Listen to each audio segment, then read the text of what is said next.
Good evening, and thank you for joining us here for our News at 11. I'm Edie Lambert. I'm Galston Dart as we continue our coverage of the southern border. Tonight, we're getting the facts on just how many illegal drugs are making their way into the state as crossings go down. Border Patrol, active duty military, and the Mexican government are all working together to tackle the fentanyl crisis.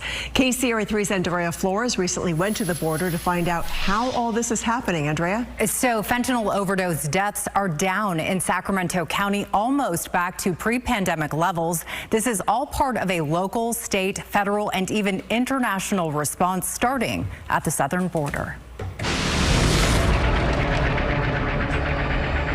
60 miles of land. DOD's priority is to secure the border.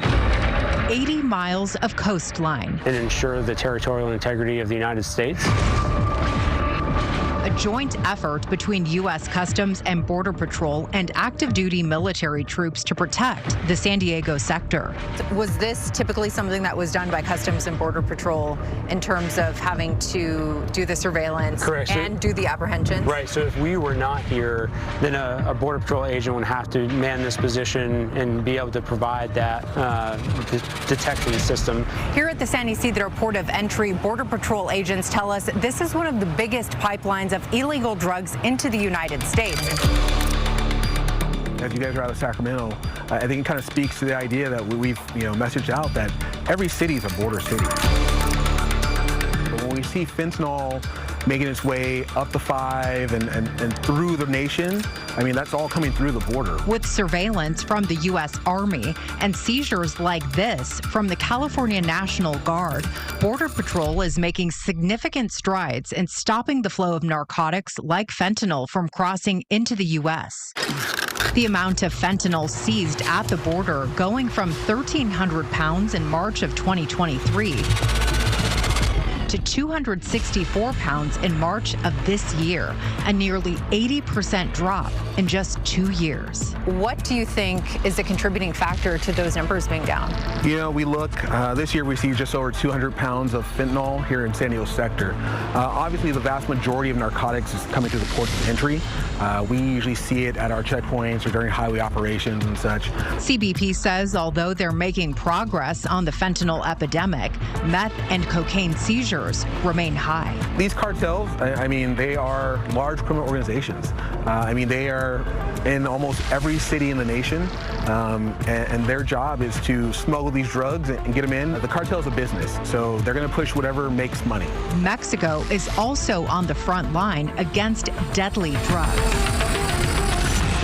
We have a foreign operations branch that works with the government of Mexico on a daily basis.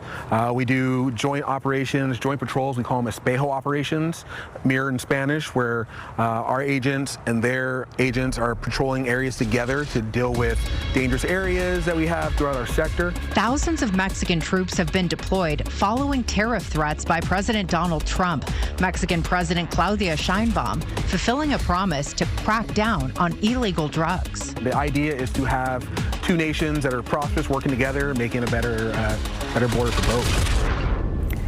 Border Patrol says cartels are becoming more sophisticated in their efforts to get drugs into the United States.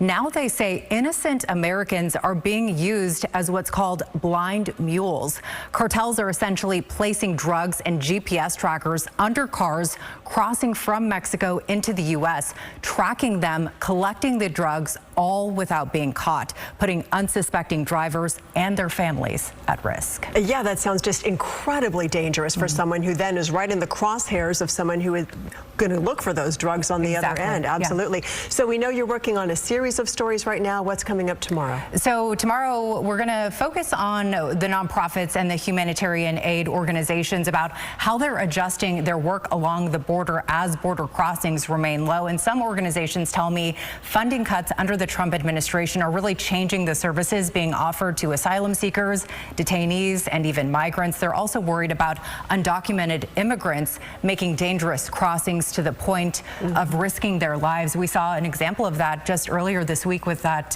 boat that capsized off the San Diego coast. And 3 or 4 people killed in that case. All right. Important work. Thank you.